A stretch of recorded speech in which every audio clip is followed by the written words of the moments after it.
Hello दोस्तों। Amit civil services academy के एक और ई वीडियो में मैं आपका स्वागत करता हूं दोस्तों। आज हम लोग बिहार करंट अफेयर्स 21 से 26 नवंबर 2024 के सभी इंपॉर्टेंट बिहार करंट अफेयर्स को देखेंगे राष्ट्रीय और अंतर्राष्ट्रीय घटनाओं के साथ। दोस्तों, मैंने पिछले वीडियो में बिहार करंट अफेयर्स जनवरी से लेके अक्टूबर 2024 के सारे क्वेश्चन को डाल दिया है, तो आप वहां से भी वीडियो को पढ़ सकते हैं। अगर आप 17 बीपीएससी बिहार दारोगा की तैयारी कर रहे हैं तो ये आपके लिए बहुत इंपॉर्टेंट होगा। हमारे चैनल पर दोस्तों मैं आपके लिए बीपीएससी के लिए टेस्ट सीरीज तो लेकर आ ही रहा हूं, आप उसको भी लगाएं। इंपॉर्टेंट क्वेश्चनों को भी लेकर आता हूं।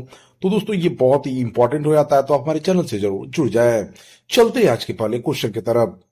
बिहार के किस जिले के रहने वाले क्रिकेटर वैभव सूर्यवंशी आईपीएल की नीलामी में खरीदे जाने वाले दुनिया के सबसे कम उम्र के खिलाड़ी बन गए हैं? तो देखिए दोस्तों, वैभव सूर्यवंशी समस्तीपुर के रहने वाले हैं। 13 वर्ष की उम्र में ही ये अंडर 19 क्रिकेट भारत में शामिल हुए हैं। साथ ही साथ दोस्तों ये सबसे कम उम्र में शतक लगाने वाले बल्लेबाज भी बन गए हैं। ठीक है, इसके साथ साथ इनको दोस्तों राजस्थान रॉयल्स ने खरीदा है।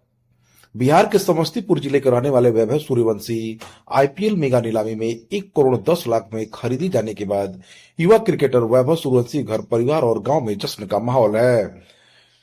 बिहार के वैभव ने सिर्फ 13 साल की उम्र में आईपीएल नीलामी के लिए शॉर्टलिस्ट किए गए सबसे कम उम्र के खिलाड़ी के रूप में इतिहास रच दिया था। उन्हें राजस्थान रॉयल्स ने 1 करोड़ 10 लाख में खरीदा है। 13 वर्ष से उम्र है समस्तीपुर के वैभव सूर्यवंशी की। बिहार की तरफ से खेलते हैं। नीलामी में राजस्थान रॉयल्स ने खरीदा। केकेआर भी थी। खरीदारी की रेस में बिहार से 30 खिलाड़ियों की सूची भेजी गई थी, जिसमें 4 के नाम चयनित किए गए।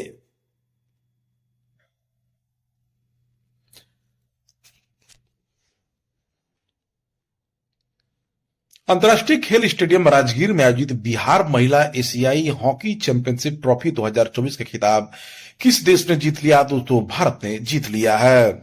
बिहार के ऐतिहासिक शहर राजगीर में पहली बार आयोजित एशियन महिला हॉकी चैंपियनशिप भारतीय महिला टीम ने जीत लिया है। उसने फाइनल में अपने प्रतिद्वंदी चीन को 1-0 से हरा दिया है। भारत ने तीसरी बार एशियन चैंपियन ट्रॉफी का खिताब जीता है। फोटो में आप देख सकते हैं।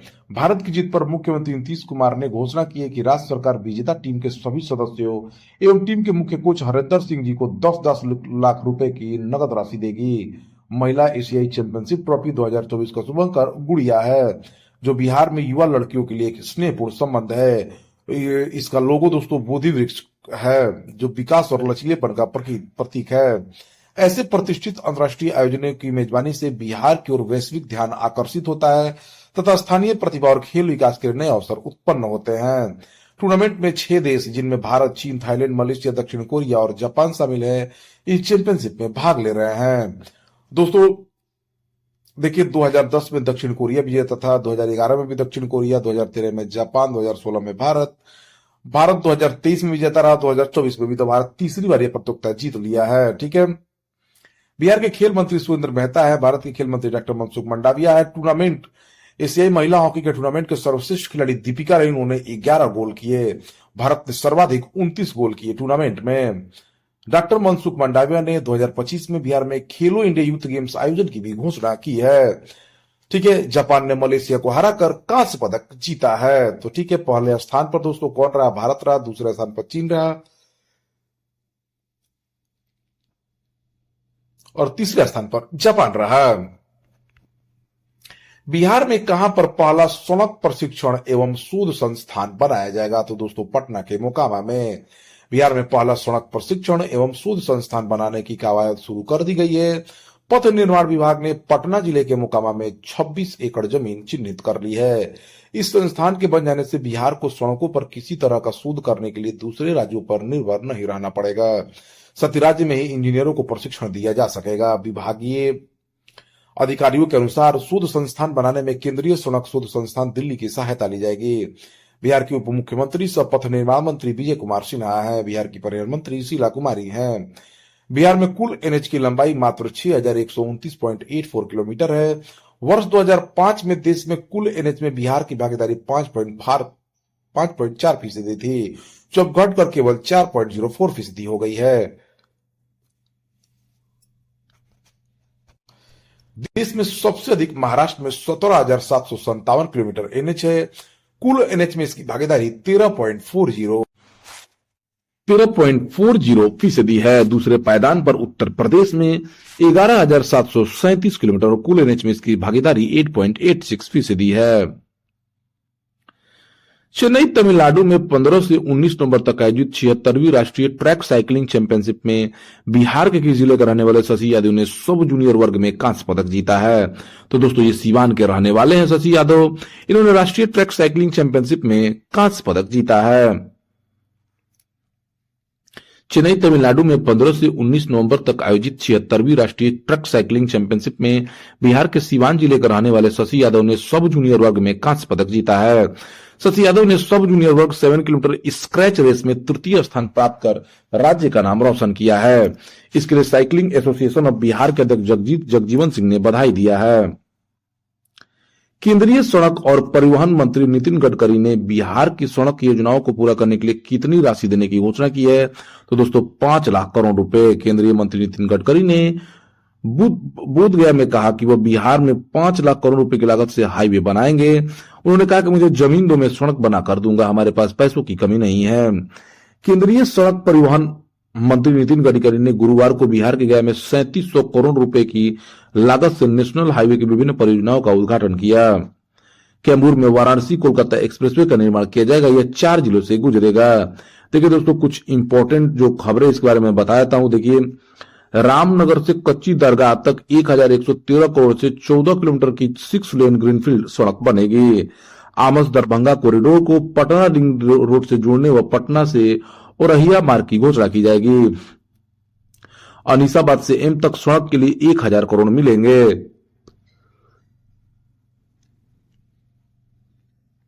इक्यावन सौ करोड़ से मोकामा से मुंगेर तक 4 लेन सड़क का निर्माण किया जाएगा। बेतिया में गंडक पर 2500 करोड़ की लागत से 4 लेन ब्रिज बनेगा। बिहार में एनएच पर 1250 करोड़ की लागत से 11 रेल ओवर ब्रिज और 900 में आरओबी बनेगा। 7000 करोड़ की लागत से पटना बेतिया तक 170 किलोमीटर कॉरिडोर बनाया जाएगा। तो ये कुछ मुख्य इंपॉर्टेंट है। बिहार में पहली बार किस जिले में वज्जिका महोत्सव का आयोजन किया जाएगा? दोस्तों मुजफ्फरपुर में।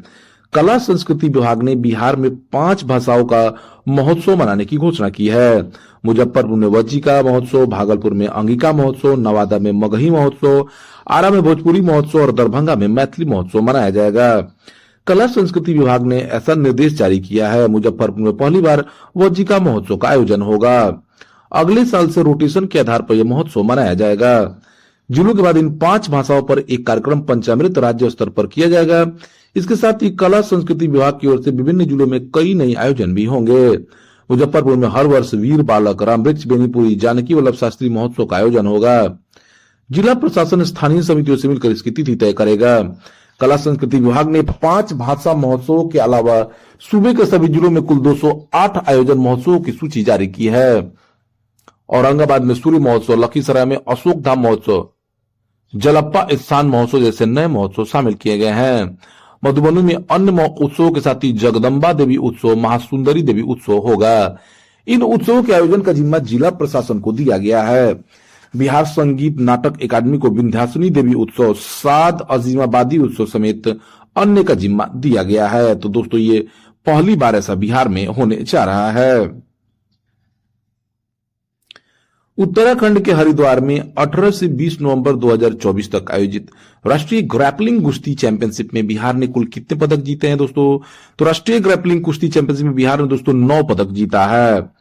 हरिद्वार उत्तराखंड में 18 से 20 नवंबर तक आयोजित 34 सीनियर, जूनियर व कैडेट राष्ट्रीय ग्रैपलिंग कुश्ती चैंपियनशिप में बिहार के पहलवानों ने 3 स्वर्ण, 5 रजत व 1 कांस्य पदक सहित कुल 9 पदक जीतने का गौरव प्राप्त किया है। इस बात की जानकारी देते हुए बिहार ग्रैपलिंग कुश्ती संघ के महासचिव गौरी शंकर ने बताया कि बिहार के सौरभ कुमार तथा शिवम कुमार ने स्वर्ण पदक जीता है। बालिका वर्ग में बिहार की माहिन कुमारी ने भी स्वर्ण पदक जीता है। राष्ट्रीय ग्रैपलिंग कुश्ती चैंपियनशिप में पदक जीतने वाले सभी पहलवानों को बिहार ग्रैपलिंग कुश्ती संघ के अध्यक्ष किसले किशोर ने बधाई दी है। ई श्रम पोर्टल पर किए गए निबंधन के अनुसार बिहार के कितने करोड़ लोग असंगठित क्षेत्र में काम कर रहे हैं? तो दोस्तों 3 करोड़ लोग हैं। असंगठित क्षेत्रों में सबसे ज्यादा जो कामगार हैं वो उत्तर प्रदेश के हैं। दूसरे नंबर पर बिहार है, लगभग 3 करोड़ कामगार हैं। देश में असंगठित क्षेत्रों के कामगारों का निबंधन 24 अगस्त 2021 से हो रहा है, जो अब भी जारी है। इस श्रम पोर्टल पर हुए अब तक के निबंधन के अनुसार देश में 30 करोड़ 40 लाख से अधिक कामगारों ने निबंधन किया है। इसमें बिहार के 2 करोड़ 95 लाख से अधिक कामगार हैं। रोजी रोजगार करने वालों में पुरुषों से अधिक बिहार की महिलाएं हैं। कुल कामगारों में 56.7% महिला तो 43.2% पुरुष कामगार हैं। इसमें युवाओं की संख्या सबसे अधिक है। बिहार का लगभग 3 करोड़ लोग असंगठित क्षेत्र में रोजी रोजगार कर रहे हैं। देश में बिहार दूसरे पायदान पर है असंगठित कामगारों के, और पहले पायदान पर उत्तर प्रदेश है। बिहार के किस जिले की रहने वाली युवा वैज्ञानिक डॉक्टर रचना विधि अमेरिका विश्वविद्यालय के हॉल ऑफ फेम में शामिल हुई हैं? तो दोस्तों ये सारण की रहने वाली हैं। बिहार के छपरा जिले की युवा वैज्ञानिक डॉक्टर रचना विधि ने विज्ञान और शोध की दुनिया में नया आयाम गढ़ते हुए अमेरिकी विश्वविद्यालय के हॉल ऑफ फेम में जगह बनाई है। पिछले 25 अक्टूबर को दुनिया भर के चयनित 24 वैज्ञानिकों के साथ फ्लोरिडा के टेम्पा स्थित हॉल ऑफ फेम के USF university of Florida research park में उनकी तस्वीर लगी तो उनके माता पिता और परिजनों की आंखों में गर्व, उल्लास और खुशी के आंसू छलक पड़े। दुनिया भर के 24 वैज्ञानिकों के साथ इस वर्ष डॉक्टर रचना यह उपलब्धि हासिल करने वाली सबसे कम उम्र की वैज्ञानिक है। डॉक्टर रचना विधि को यह सम्मान अक्षय ऊर्जा, सौर ऊर्जा, पवन ऊर्जा, भूतापीय और जल विद्युत शक्ति के नवीनीकरण, विकास, स्थायित्व, बैटरी टेक्नोलॉजी और स्टोरेज के क्षेत्र में उल्लेखनीय योगदान के लिए दिया गया है। रचना की उम्र 35 साल है। इतनी कम उम्र में भी विभिन्न आविष्कारकों से संबंधित उनके 9 यूएस पेटेंट हैं। बिहार में हुए विधानसभा उपचुनाव की 4 सीटों पर किस गठबंधन ने जीत दर्ज की? तो दोस्तों एनडीए गठबंधन ने इंडिया गठबंधन को पटकनी दी है। बिहार में 4 विधानसभा सीटों इमामगंज, बेलागंज, तरारी और रामगढ़ पर उपचुनाव हुए थे। बिहार उपचुनाव की चारों सीटों पर कुल 52.84% मतदान हुआ। बिहार उपचुनाव की चारों सीटों पर 13 नवंबर को हुए मतदान के बाद आज नतीजे सामने आए। बिहार की चारों विधानसभा सीटें इमामगंज, बेलागंज, तरारी और रामगढ़ पर एनडीए ने जीत दर्ज की है। इमामगंज में हम, बेलागंज में जेडीयू, रामगढ़ में बीजेपी और तरारी में भी बीजेपी प्रत्याशियों ने जीत का परचम लहराया है। बिहार विधानसभा में कुल 243 सीट है। वर्तमान में प्रमुख दलों की संख्या Bhajpa 80 seat, Rajad 77 seat, Jadyu 45 seat, Congress 19, Bhakpa Male 11, HAM 4, माकपा 2, एआईएम 1 और निर्दलीय 2 हैं। बिहार राज्य की कितनी जीविका दीदियां लखपति बन गई है? तो दोस्तों 31 लाख जीविका दीदियां लखपति बन गई हैं। राष्ट्रीय ग्रामीण विकास मंत्रालय की रिपोर्ट के अनुसार जीविका के तहत लखपति दीदियों की संख्या बिहार में सबसे ज्यादा है। बिहार पहला राज्य है जहां पर 31 लाख से अधिक जीविका दीदी लखपति बनी है। केंद्र सरकार की लखपति दीदी योजना की शुरुआत वर्ष 2023 में हुई थी। ग्रामीण महिलाओं में आर्थिक स्थिति में सुधार के लिए इस योजना की शुरुआत की गई थी। इसके तहत कृषि, गैर कृषि और सेवा आधारित गतिविधियां शामिल है। लखपति दीदी योजना के तहत महिलाओं को आर्थिक रूप से सशक्त किया गया है। महिलाओं को खेती, पशुपालन, छोटे व्यवसाय से जोड़ा गया। उन्हें आर्थिक सशक्तिकरण के साथ सामाजिक सशक्तिकरण, स्थानीय रोजगार का सृजन और अस्थायी विकास के प्रति जागरूक किया गया। राज्य भर की सभी लखपति दीदियों का एक समूह बनाया जाएगा। इसके माध्यम से अन्य ग्रामीण महिलाओं को प्रशिक्षित किया जाएगा। महिलाओं को छोटे स्तर पर कैसे व्यवसाय शुरू कर सकते हैं इसकी जानकारी दी जाएगी। दीदी अपने संघर्ष के बारे में सभी को बताएंगी। उन महिलाओं को मोटिवेट करेंगी जो घर से ही बैठकर कुछ करना चाहती है। जीविका गरीब उन्मूलन के लिए बिहार सरकार की एक पहल है। जीविका बिहार ग्रामीण आजीविका परियोजना विश्व बैंक द्वारा सहायता प्राप्त बिहार सरकार की एक परियोजना है। इसका उद्देश्य स्व प्रबंधित सामुदायिक संस्थान बनाकर और अस्थायी आजीविका के माध्यम से आय बढ़ाकर ग्रामीण गरीबों को सशक्त बनाना है। सीएम नीतीश कुमार ने 2006 में विश्व बैंक से लोन लेकर जीविका की स्थापना की थी। आज इससे 10,51,000 स्वयं सहायता समूह हैं।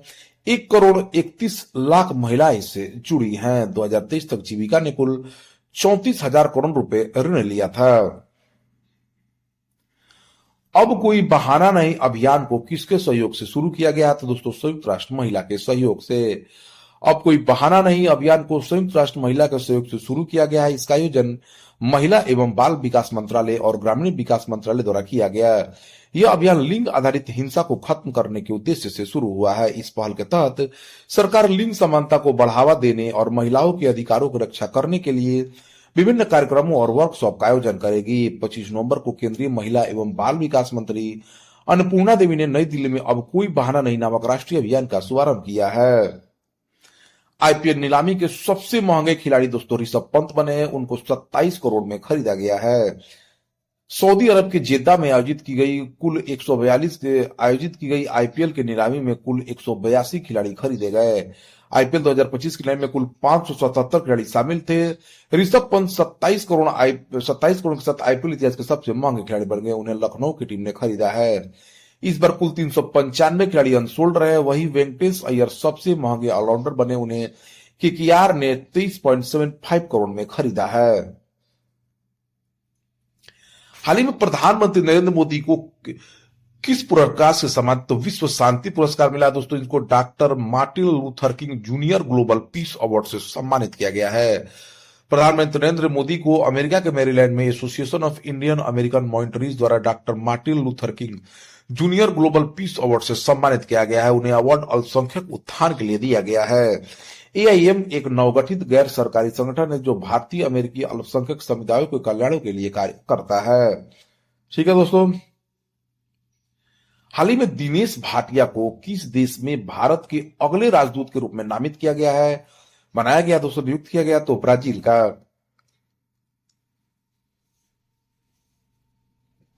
भारतीय विदेश सेवा अधिकारी दिनेश भाटिया को हाल ही में ब्राजील में भारत के अगले राजदूत के रूप में नियुक्त किया गया है।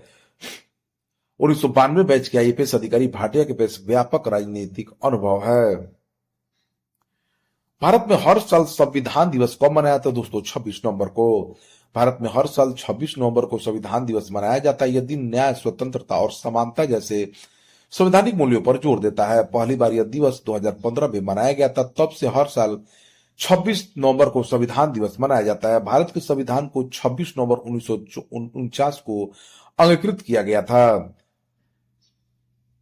साल 2025 के खेलो इंडिया यूथ गेम्स और पैरा गेम्स की मेजबानी कौन सा राज्य करेगा? देखिए दोस्तों, बिहार के राजगीर के अंतर्राष्ट्रीय खेल स्टेडियम में बिहार महिला एशियाई कप का आयोजन हुआ और यह पूरी तरह बहुत अच्छे से संपन्न हुआ। सफलतापूर्वक बिहार सरकार ने संपन्न कराया। इसकी सफलता को देखते हुए भारत के खेल मंत्री मनसुख मंडाविया ने बिहार में खेलो इंडिया यूथ गेम्स 2025 और पैरा गेम्स 2025 का आयोजन करने का निर्णय लिया है। इस पहल से बिहार में खेलों को बढ़ावा मिलेगा और अभी हाल ही में राजगीर में महिला एशियाई चैंपियंस ट्रॉफी का सफल आयोजन भी किया गया। हाल ही में इसरो ने गगनयान मिशन के लिए किस देश की स्पेस एजेंसी के साथ समझौता किया? तो दोस्तों, ऑस्ट्रेलिया के साथ।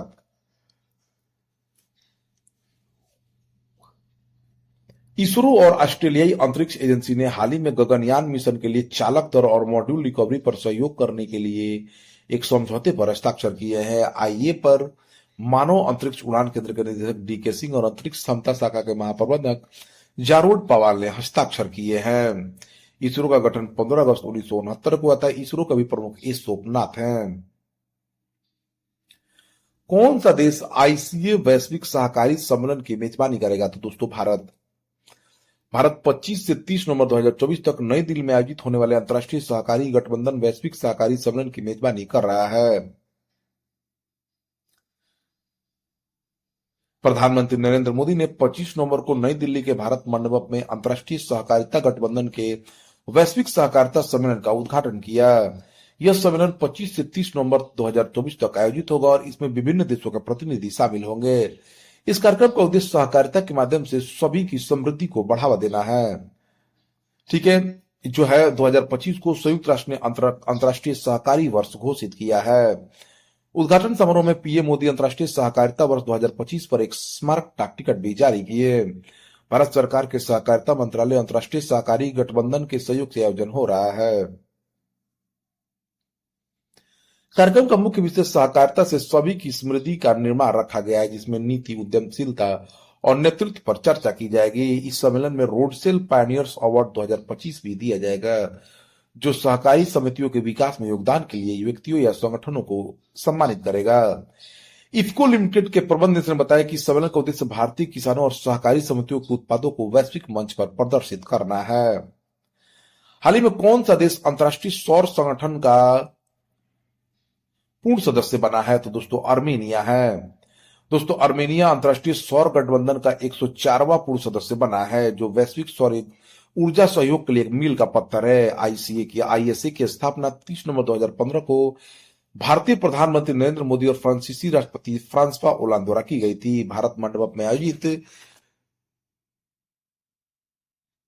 इस सत्र में भारत को अध्यक्ष और फ्रांस को सह अध्यक्ष नियुक्त किया गया है। अंतर्राष्ट्रीय सौर गठबंधन अंतर्राष्ट्रीय सौर गठबंधन का 7वां सत्र 4 से 7 नवंबर 2024 के बीच नई दिल्ली के भारत मंडपम में आयोजित किया गया था। इस सत्र में भारत को अध्यक्ष और फ्रांस को सह अध्यक्ष चुना गया था। अंतर्राष्ट्रीय सौर गठबंधन उन देशों का एक अंतर्राष्ट्रीय समूह है जो कर्क रेखा और मकर रेखा के बीच स्थित है। यह सौर संसाधन संपन्न देश है जिन्हें सनशाइन देश कहा जाता है। हाल ही में किसी बांग्लादेश का मुख्य चुनाव नियुक्त किया गया तो AMM नसीरुद्दीन को हाल ही में बांग्लादेश में अंतरिम सरकार में नए चुनाव का गठन कर दिया गया। 5 सदस्यीय आयोग का नेतृत्व पूर्व सचिव MMM नसीरुद्दीन अगले 5 वर्षों के लिए नए मुख्य चुनाव आयुक्त के रूप में करेंगे। बांग्लादेश की अंतरिम सरकार के प्रमुख मोहम्मद यूनिस हैं। हाल ही में किस देश ने पानी की कमी कारण आपातकाल की घोषणा की है? तो दोस्तों, हाल ही में दक्षिण अमेरिकी देश इक्वाडोर ने जंगल की आग और पानी की कमी कारण देश में आपातकाल की घोषणा की है। पर्यावरण मंत्रालय द्वारा अनुमोदित आपातकाल की स्थिति 60 दिनों तक रहेगी। इक्वाडोर 6 दशकों में सबसे भयंकर सूखे का सामना कर रहा है। इक्वाडोर की राजधानी क्विटो है, मुद्रा अमेरिकी डॉलर है, राष्ट्रपति डेनियल नोबोआ है और महाद्वीप दक्षिण अमेरिका है। सेकी ने ग्रीन हाइड्रोजन पहल को बढ़ावा देने के लिए किस संगठन के साथ MOU पर हस्ताक्षर किया? तो H2 ग्लोबल के साथ। भारतीय सौर ऊर्जा निगम ने ग्रीन हाइड्रोजन पहल को बढ़ावा देने के लिए H2 ग्लोबल स्टिप्टन के साथ एक समझौता ज्ञापन पर हस्ताक्षर किया। SECI के निदेशक संजय शर्मा और H2 ग्लोबल के कार्यकारी निदेशक डॉक्टर सुजाना मोरेटो ने समझौते पर हस्ताक्षर किया है। भारतीय सौर ऊर्जा निगम भारत सरकार के नवीन और नवीकरणीय ऊर्जा मंत्रालय की एक कंपनी है। इसका मुख्यालय नई दिल्ली में है। H2 ग्लोबल स्टिप्टन यह फाउंडेशन दुनिया भर में स्वच्छ हाइड्रोजन और अन्य कम उत्सर्जन वाले ईंधनों के लिए बाजारों के उद्भव को गति प्रदान करता है। इसकी मुख्य गतिविधियों में धन उगाना, धनदाताओं को जोड़ना, H2 ग्लोबल तंत्र को बढ़ावा देना और संचार क्षेत्र और दृश्यता को बढ़ावा देना शामिल है। जर्मनी में स्थित है। एशियाई विकास बैंक ने हाल ही में वित्तीय क्षेत्र में सुधार के लिए किस देश को ऋण की मंजूरी दी है? तो दोस्तों, श्रीलंका को। एशियाई विकास बैंक ने हाल ही में श्रीलंका को वित्तीय क्षेत्र में सुधार के लिए $200 मिलियन के नीति आधारित ऋण को मंजूरी दे दी है। यह ऋण ADB के वित्तीय क्षेत्र स्थिरता और सुधार कार्यक्रम के तहत दिया गया है। बता दें कि ADB की स्थापना साल 1966 में की गई थी और उसका मुख्यालय मनीला में है। श्रीलंका के नए राष्ट्रपति अनुरा कुमारा दिसनायके बने हैं। श्रीलंका के नए प्रधानमंत्री हरनी अमरसूरिया बनी है। भारतीय संविधान किन 2 नई भाषाओं में जारी किया गया है? अनुमोदित किया गया दोस्तों मैथिली और संस्कृत में। देश के संविधान के 75 साल पूरे होने पर संसद के सेंट्रल हॉल में 26 नवंबर को विशेष कार्यक्रम हुआ। इस कार्यक्रम के दौरान राष्ट्रपति द्रौपदी मुर्मू ने संस्कृति और मैथिली में संविधान की प्रतियां जारी की। आयोजित कार्यक्रम की थीम हमारा संविधान हमारा स्वाभिमान रखी गई। संविधान अपनाने की 75वीं वर्षगांठ पर सिक्का और डाक टिकट का भी जारी किया गया। 2 किताबों का भी विमोचन हुआ। भारतीय संविधान का निर्माण एक झलक और भारतीय संविधान का निर्माण और इसकी गौरवशाली यात्रा का भी विमोचन किया गया। संविधान सभा ने 26 नवंबर 1949 को भारत का संविधान पारित किया था। सामाजिक न्याय और अधिकारिता मंत्रालय ने 19 नवंबर 2015 को हर साल 26 नवंबर को संविधान दिवस मनाने की घोषणा की थी। 26 जनवरी 1930 को कांग्रेस ने देश की पूर्ण आजादी का नारा दिया था। इसीलिए संविधान को लागू करने के लिए 26 जनवरी 1950 का तारीख इंतजार किया गया। 1929 में जवाहरलाल नेहरू की अध्यक्षता में हुए कांग्रेस के लाहौर अधिवेशन में पहली बार पूर्ण स्वराज की शपथ ली गई। अधिवेशन में अंग्रेज सरकार से मांग की गई कि भारत को 26 जनवरी 1930 को संप्रभु का दर्जा दिया जाए। 26 जनवरी 1930 को पहली बार पूर्ण स्वराज या स्वतंत्रता दिवस मनाया गया था। 15 अगस्त 1947 यानी अगले 17 सालों तक 26 जनवरी को स्वतंत्रता दिवस मनाया जाता रहा। इस दिन के महत्व की वजह से 1950 में 26 जनवरी को देश का संविधान लागू किया और इसे गणतंत्र घोषित किया गया। संविधान सभा ने 2 साल 11 महीने और 18 दिन, लगभग 17 या 18 दिन होता है दोस्तों, 18 दिन की कड़ी मेहनत के बाद संविधान तैयार किया था। संविधान की मूल अंग्रेजी कॉपी में 1,17,369 शब्द है। इसमें 444 आर्टिकल, 22 भाग और 12 अनुसूचियां है। डॉक्टर भीमराव अम्बेडकर को संविधान सभा की ड्राफ्टिंग सभा का अध्यक्ष होने के नाते संविधान निर्माता होने का श्रेय दिया जाता है। प्रेम बिहारी ने अपने हाथ से अंग्रेजी में संविधान की मूल कॉपी यानी पंडुलिपि लिखी थी। देश के पहले प्रधानमंत्री जवाहरलाल नेहरू ने खुद कैलीग्राफर प्रेम बिहारी से संविधान की मूल कॉपी लिखने की गुजारिश की थी। प्रेम बिहारी ने न केवल इसे स्वीकार किया बल्कि इसके बदले फीस लेने से भी इनकार किया था। संविधान को हाथ से लिखने में प्रेम बिहारी को 6 महीने लगे थे। इस दौरान पेन की 432 नींवें घिस गई थी। प्रेम बिहारी को संविधान हॉल में एक कमरा दिया गया जो बाद में संविधान क्लब हो गया। भारत का संविधान दुनिया में अकेला है जिसके हर भाग में चित्रकारी भी की गई है। इसमें राम सीता से लेकर अकबर और टीपू सुल्तान तक के चित्र हैं। इन्हें शांति निकेतन के नंदलाल बोस की अगुवाई वाली टीम ने अपनी कला से सजाया। उनके भी नाम संविधान की मूल कॉपी में लिखे हैं। संविधान की हिंदी कॉपी कैलीग्राफर वसंत कृष्ण वैद ने हाथ से लिखी है। इसका कागज अलग, इसे handmade paper research centre Pune में बनाया गया है। संविधान की हिंदी कॉपी में 264 पन्ने हैं जिसका वजन 14 किलोग्राम है।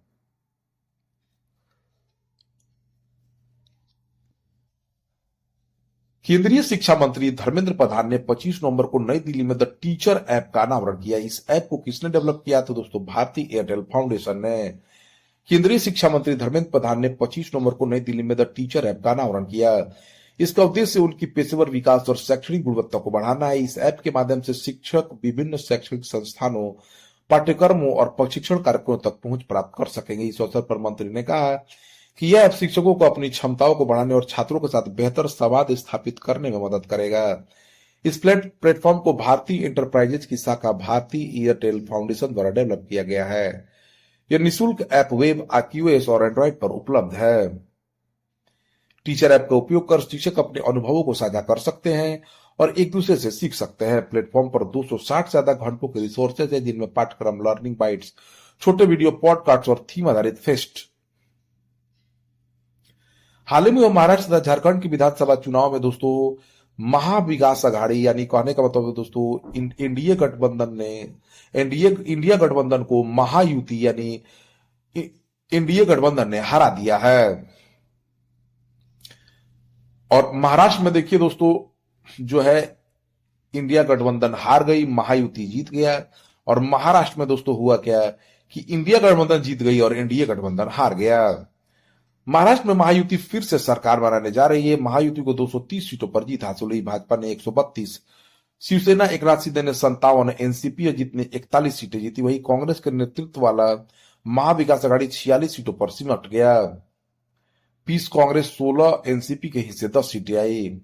2 सीटें सपा ने जीती है, 10 सीटें अन्य। वही झारखंड में दोस्तों 56 सीटों पर जीत हासिल की है इंडिया गठबंधन ने। ठीक है दोस्तों,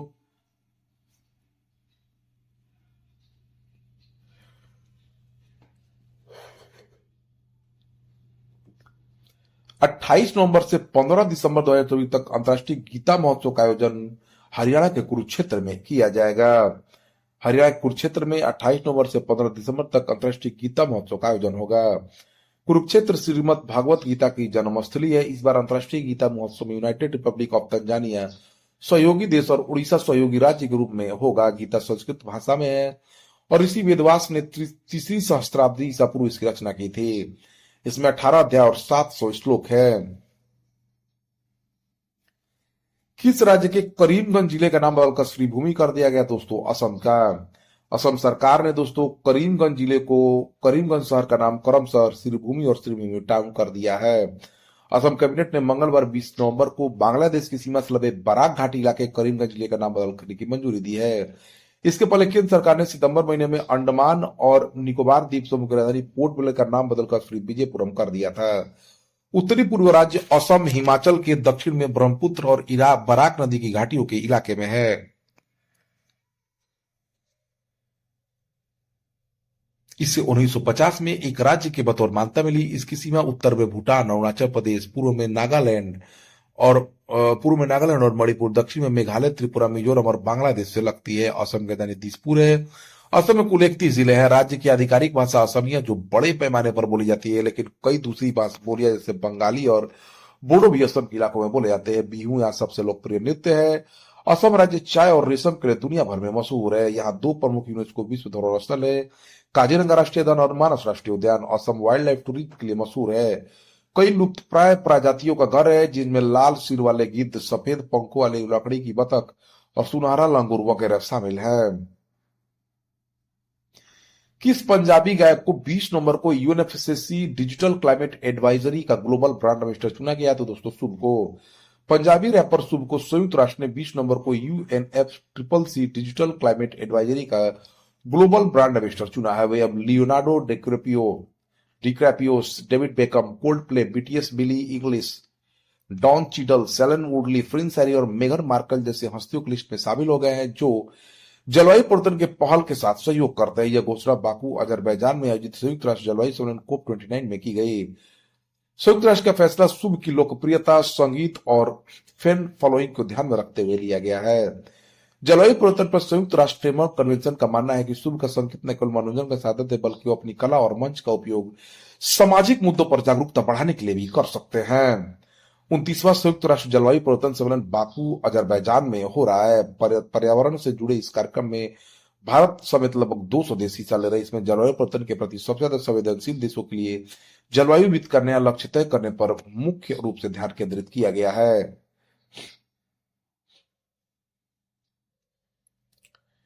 आईसीसी की ताजा रैंकिंग में वर्ल्ड नंबर 1 ऑलराउंडर दोस्तों हार्दिक पांड्या बने हैं। हार्दिक पांड्या दोस्तों उन्होंने इंग्लैंड के लियाम लिविंगस्टन को पीछे छोड़ते हुए नंबर 1 ऑलराउंडर की स्थान हासिल किया है। ठीक है दोस्तों, तो हार्दिक पांड्या आईसीसी की ताजा रैंकिंग में वर्ल्ड नंबर 1 ऑलराउंडर बने हैं। तो दोस्तों यह रहा 21 से 26 नवंबर 2024 के सभी इंपॉर्टेंट बिहार करंट अफेयर्स, राष्ट्रीय और अंतर्राष्ट्रीय घटनाओं के साथ। ऐसे ही वीडियो प्राप्त करने के लिए आप हमारे चैनल से जुड़ जाते हैं। Thank you for watching my videos.